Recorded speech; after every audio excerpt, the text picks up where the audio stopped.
روزہ اقدس صلی اللہ علیہ وسلم پر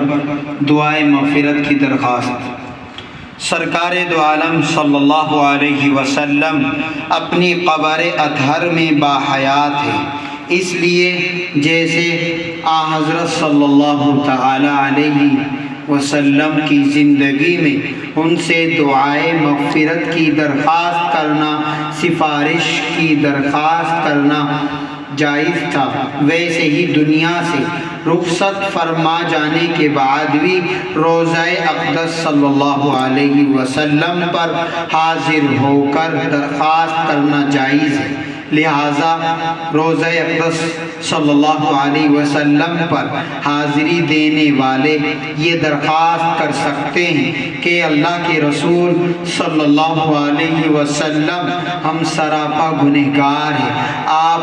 بارگاہ خداوندی میں ہماری مغفرت کے لیے دعا فرما دے، اور امت پر مشکل وقت آ پڑا ہے، اس کی سربلندی کے لیے بھی آپ دعا فرما دیجیے۔ حضرت مفتی شفیع عثمانی رحمۃ اللہ علیہ اس آیت وَلَوْ أَنَّهُمْ إِذْ ظَلَمُوا أَنفُسَهُمْ جَاءُوكَ فَاسْتَغْفَرُوا اللَّهَ وَاسْتَغْفَرَ لَهُمُ الرَّسُولُ لَوَجَدُوا اللَّهَ تَوَّابًا رَحِيمًا، اس کے ذریعے انہوں نے بتلایا کہ یہ آیت اگرچہ خاص واقعہ منافقین کے بارے میں نازل ہوئی ہے، لیکن اس کے الفاظ سے ایک عام ضابطہ نکل آیا کہ جو شخص رسول اللہ صلی اللہ علیہ وسلم کی خدمت میں حاضر ہو جائے اور آپ صلی اللہ علیہ وسلم اس کے لیے دعائے مغفرت کر دیں، اس کی مغفرت ضرور ہو جائے گی، اور حضرت صلی اللہ علیہ وسلم کی خدمت میں حاضری جیسے دنیاوی آیات کے زمانے میں ہو سکتی تھی، اسی طرح آج بھی روزہ اقدس پر حاضری اسی حکم میں ہے۔ چنانچہ یہ واقعہ بھی مذکور ہے، لکھا ہے کتب تفاسیر میں کہ حضرت علی رضی اللہ تعالیٰ عنہ نے فرمایا کہ جب ہم رسول اللہ صلی اللہ علیہ وسلم کو دفن کر کے فارغ ہوئے تو اس کے 3 روز بعد ایک گاؤں والا آیا اور قبر شریف کے پاس آ کر گر گیا اور زار و قطار روتے ہوئے آیت وَلَوْ أَنَّهُمْ إِذْ ظَلَمُوا أَنفُسَهُمْ یہ پوری آیت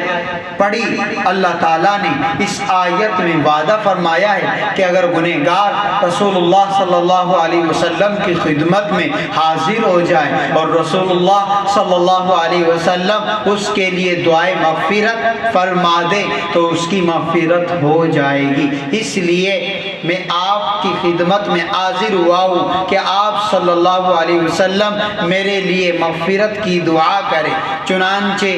اس وقت جو لوگ حاضر تھے ان کا بیان ہے کہ اس کے جواب میں روزہ اقدس صلی اللہ علیہ وسلم کے اندر سے آواز آئی قد غفر لک، تیری مغفرت کر دی گئی۔ تو اس لیے میرے بزرگوں اور عزیز نوجوانوں، ہمیں روزہ اقدس پر حاضری کی تمنا ہے، درود شریف زیادہ سے زیادہ پڑھے۔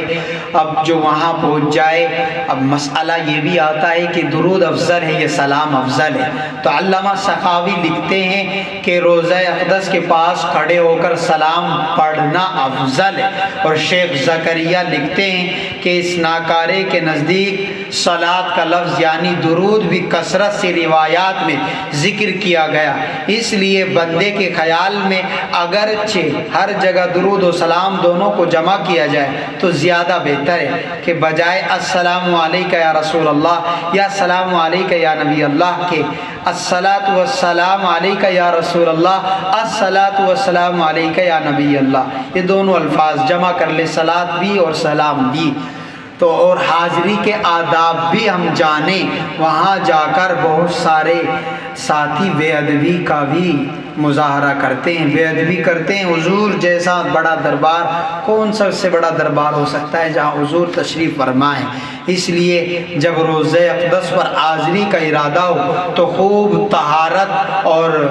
نظافت صفائی کا اہتمام کرنا چاہیے۔ مناسب تو یہ ہے کہ غسل کر لے، اچھا سا لباس زیب تن کر کے بالوں میں کنگھا کر لے، خوشبو اور یہ کہ سرمے کا بھی اہتمام کر لے، اپنی قیام گاہ سے باہر نکل کر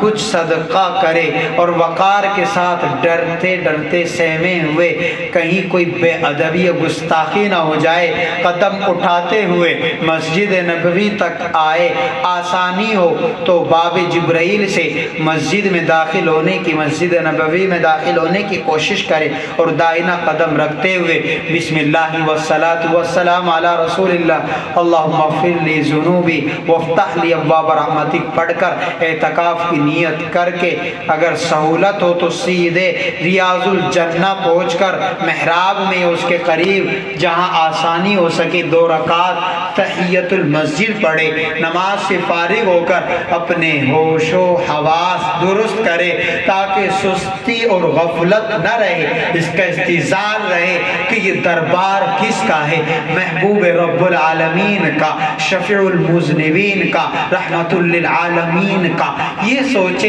کہ یہاں تو مقرب فرشتے حضرت جبرائیل، میکائیل وغیرہ سلام کو آتے ہیں، روضہ اقدس کی جانب نہایت سکون و وقار کے ساتھ بڑھے اور معاجہ شریف پر پہنچنے کی کوشش کرے۔ جالی مبارک میں اندر کی طرف حضور اقدس صلی اللہ علیہ وسلم اور حضرت ابو بکر رضی اللہ عنہ، حضرت عمر رضی اللہ عنہ کی قبر مبارک کا سامنا ہوتا ہے۔ ان جالیوں کی دیوار سے 3-4 ہاتھ کے فاصلے پر کھڑا ہونا چاہیے، یا جہاں جگہ مل جائے زیادہ قریب ہونا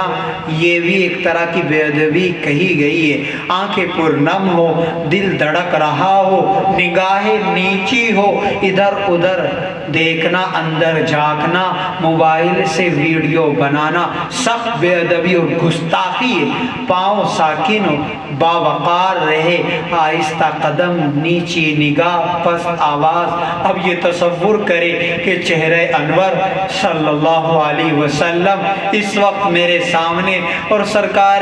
دو عالم صلی اللہ علیہ وسلم کو میری حاضری کی خبر ہے، پھر ذوق و شوق سے صلاۃ و سلام کا نذرانہ پیش کرے۔ مخصوص سلام یاد ہو تو وہ پڑھے، ورنہ تو یہی پڑھ دے الصلاۃ والسلام علیکہ یا رسول اللہ، الصلاۃ والسلام علیکہ یا حبیب اللہ، الصلاۃ والسلام علیکہ یا نبی اللہ۔ اگر